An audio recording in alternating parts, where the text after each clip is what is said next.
Hey, welcome to the briefing. What I'm going to cover with you today is this. A shift lead keeps running yesterday's plan after today's floor changes. I want you to picture something that does not look dramatic at first. Not a blow-up, not a major failure, not a leader losing control in some obvious way. Just a shift lead standing near the front of the store, looking at the floor, thinking they are still managing the plan. The team is moving. Customers are in the building. The register is open. The return counter is active. Online pickup is still being handled. The fitting rooms are not clean, but they are not completely out of control yet. From a distance, it looks like the shift is under pressure, but manageable. And that is the dangerous part, because a lot of bad reads do not announce themselves as bad reads. They come in quietly. They show up as a small mismatch between what the plan assumed and what the floor is now asking for. Then that mismatch grows. A call-out changes coverage, a return line gets longer, a newer associate gets trapped in a process they do not fully understand. A customer starts pushing back on a policy, online orders stack, while the sales floor still needs attention. The next shift is coming in soon, but nobody has a clean handoff ready. And the shift lead keeps driving the original plan harder. That is the problem. Not lack of effort, not lack of care, not even a bad plan at the start. The problem is that the floor changed and the read did not. This is where dynamic assessment matters. Dynamic assessment is the discipline of updating your understanding while the situation is still moving. Not after the shift, not at the end of the week, not in the meeting when everyone finally has time to talk about what went wrong, while it is happening, while the customer is still waiting, while the associate still needs direction, while the line is still growing, while the next decision still has to be made. That is the real test. It is easy to update the read later when the pressure is gone and the story is clean. It is much harder to update the read while you are standing inside the pressure and still responsible for the next move. Let's work through the shift. The store opens with a plan that looks reasonable. The shift lead, we will call him Jordan, has a normal operating picture. 7 people were scheduled, 1 associate on register, 1 associate on returns, a few people on the sales floor, 1 person covering fitting rooms, 1 person flexing between online pickup and recovery. It is tight, but retail is often tight. Jordan knows the targets. The store manager already mentioned conversion, loyalty capture, sales pace, and customer experience. District is watching the number. The front end needs to move. The floor needs to stay recovered. Returns cannot swallow the whole team. So Jordan starts the day with a read. Protect selling coverage, keep returns contained. Keep online pickup from distracting the floor, keep the team visible. That is not a foolish plan. It is the kind of plan a competent shift lead makes at the start of a day. But here's the part leaders have to respect. A plan is built from assumptions. Some assumptions are obvious. Some are hidden. The plan assumes the scheduled people will show up. It assumes returns will stay within forecast. It assumes online pickup will stay manageable. It assumes the associate at returns can handle the usual questions. It assumes the fitting rooms will not become a second pressure point. It assumes the next shift will receive enough information to continue without confusion. Every plan has assumptions inside it. The leader's job is not just to execute the plan. The leader's job is to notice when the assumptions underneath the plan stop being true. By midday, Jordan's assumptions are breaking. 1 associate calls out, "That sounds like 1 change, but it is not 1 change." In retail, 1 missing person does not remove 1 task. It changes the weight of every task around them. The floater is not really a floater anymore. The return counter loses backup. The sales floor loses flexibility. The fitting rooms become easier to neglect. Online pickup gets handled between other things instead of being owned cleanly. The manager gets pulled into more small interruptions. And the handoff risk goes up because nobody has space to organize the situation. That is how 1 absence becomes a system pressure. But if Jordan only reads it as, "We are down 1 person, he will underreact. He may tell the team, we just need to push through. That sounds tough. It may even be necessary for a short window, but it is not enough as a read. The better question is, what parts of the floor change because that person is missing? That question opens the situation up. It shows where pressure moved, and it keeps Jordan from pretending the original plan is still intact. Now the return line builds. That becomes the most visible issue.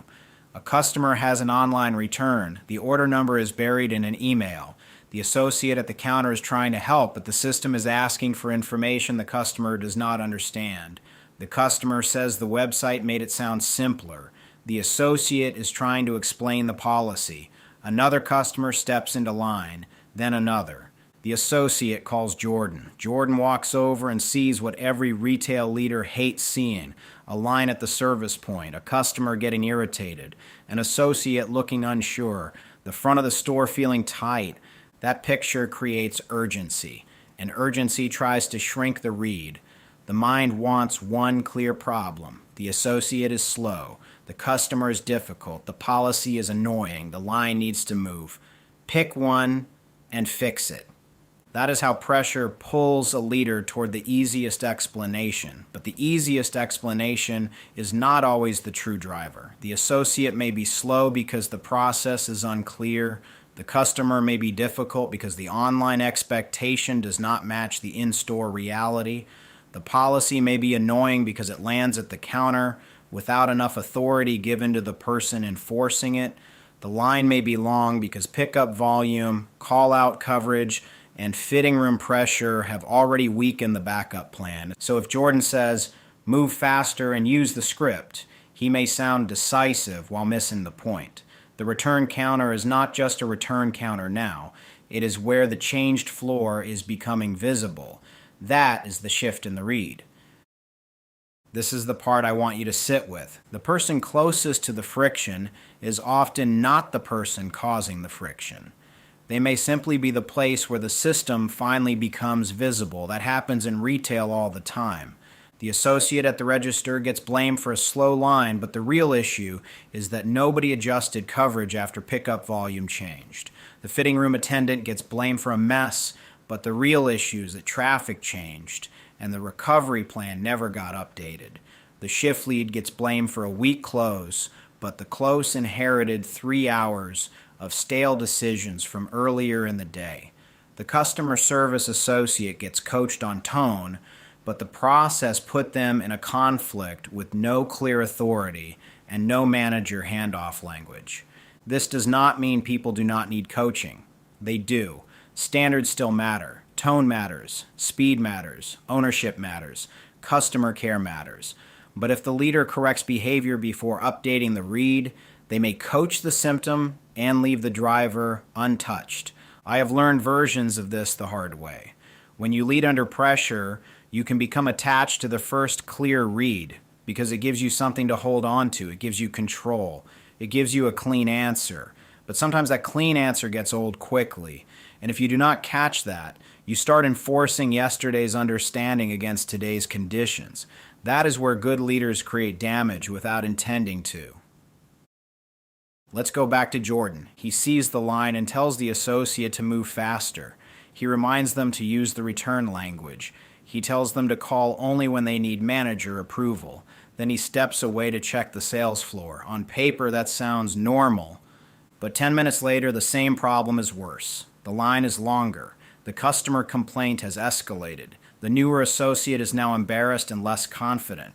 The fitting rooms are behind. Online pickup has more orders pending. A floor associate is covering too much space. The incoming shift is starting to arrive, but nobody can explain the current floor cleanly. Jordan feels like he is chasing 5 problems at once. And this is where leaders get frustrated. They think, why is nobody executing?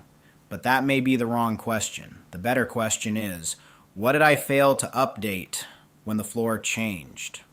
That is not self-blame. That is command responsibility in a retail operating environment. It is the leader taking ownership of the read before they assign failure to the team. There is a difference between blaming yourself and owning the operating picture. Blame gets emotional.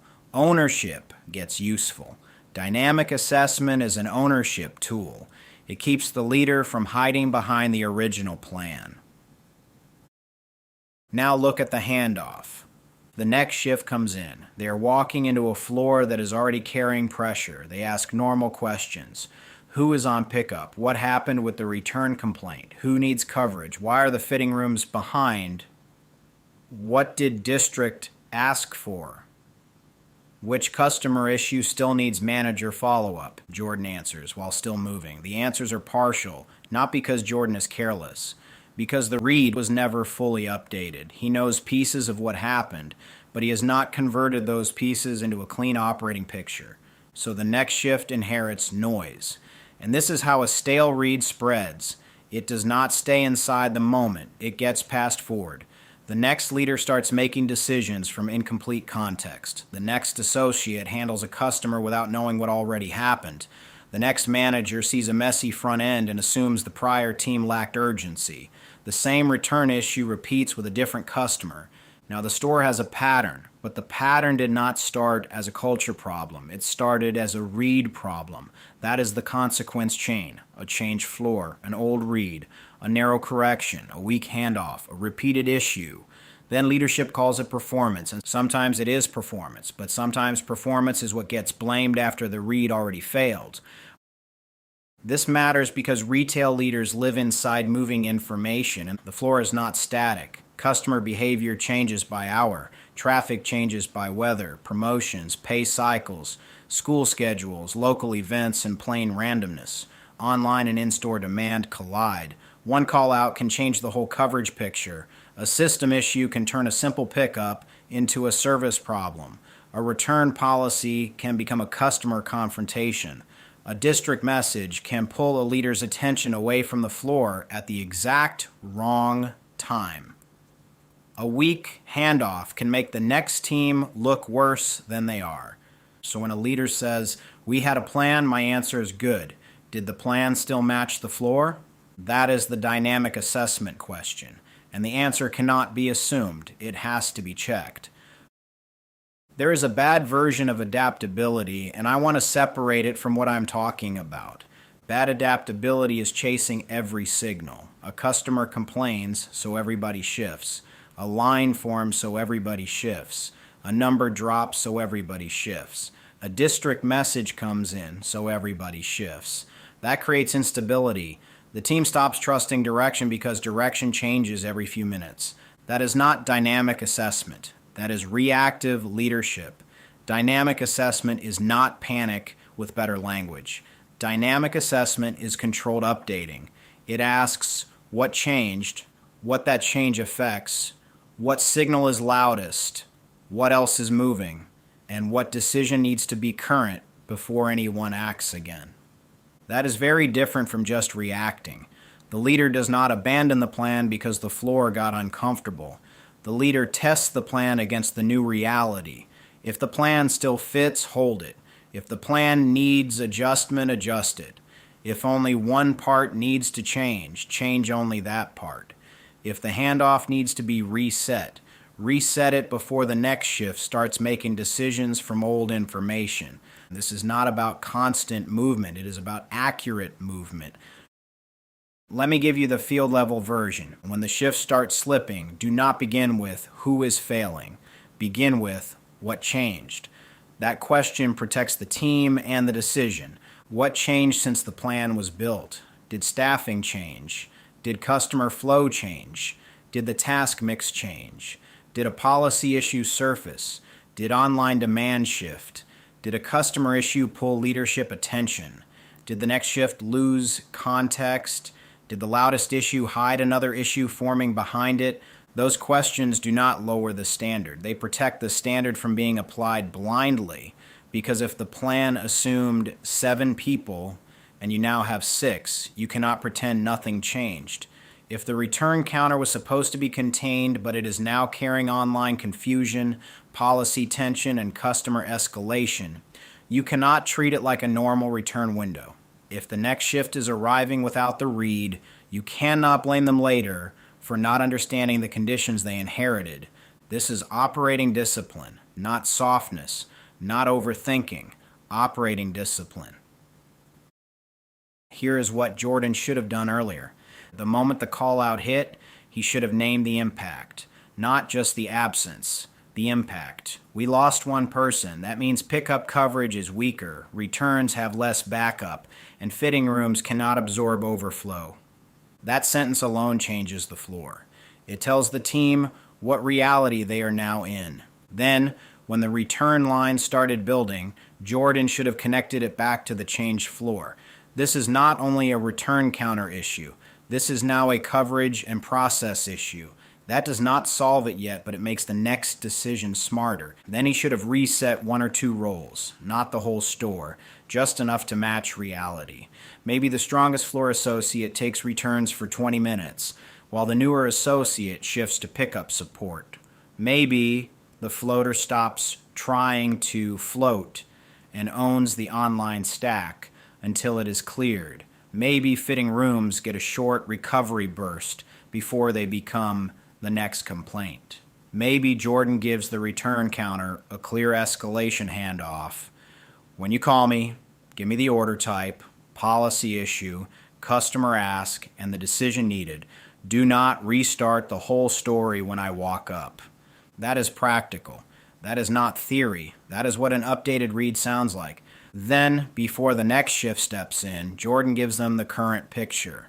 We are short one person. Returns are heavy because online orders are creating lookup issues. Pickup is behind but stable. Fitting rooms need recovery. Watch the front for one unresolved customer follow-up. District asked about loyalty, but the immediate risk is front-end friction. That handoff is not long, but it carries the read. Now the next leader can act from the current floor, not the opening plan. This is where dynamic assessment connects to decision quality. Most leaders think better decisions come from more time.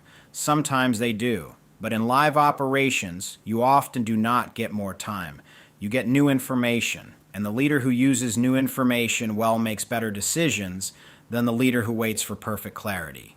That is why dynamic assessment is such an important CSA tool. CSA asks, what is happening and what matters? Dynamic assessment becomes critical when the answer changes while the work is still happening. It helps you avoid stale certainty. That phrase matters. Stale certainty. That is when you feel confident because your original read was clean, but your confidence is now outdated. Retail punishes stale certainty. So do restaurants. So does hospitality. Any customer-facing environment will punish a leader who cannot update the read. Because the customer does not care what the plan was at opening. The guest does not care what the schedule looked like on paper. The line does not care what coverage was supposed to be. The floor responds to what is true now. The leader has to do the same. Now I want to make this personal for a second. Think about your own work. Where do you hold on to the first read too long? Maybe you decide early that a person is the issue, then every later signal gets interpreted through that belief. Maybe you decide the plan is solid, and when pressure rises, you assume the team is not pushing hard enough. Maybe you decide the customer is unreasonable, so you stop looking at the process that created the friction. Maybe you decide the shift is just understaffed, so you miss the smaller adjustments that could still protect control. Maybe you decide the handoff can wait, then wonder why the next person keeps missing context. That is how stale reads survive. They hide inside reasonable thoughts. That associate needs coaching, the team needs urgency, the customer is being difficult, the schedule is tight, the number still matters. All of that may be true, but true is not the same as complete. And under pressure, incomplete truth can still drive a bad decision. That is why the leader has to keep rereading the floor. If you are leading in retail, here are the signs I would watch. First, the team is working hard, but the result keeps sliding. That usually means effort is not the only issue. Something in the situation changed, or something in the plan no longer fits. Second, one problem starts stealing all attention. a line, a complaint, a call-out, a district message, a target miss. When one signal becomes the whole story, your read is at risk. Third, people start getting corrected repeatedly for the same issue. If the correction is not changing the outcome, look at the operating condition around the behavior. Fourth, the next shift asks basic questions that should have already been answered. That tells you the read did not transfer. Fifth, you feel yourself getting irritated that the team is not executing what you already said. That irritation may be a warning. It may mean they are failing the plan. It may also mean the plan is no longer matched to the floor. A disciplined leader checks before deciding.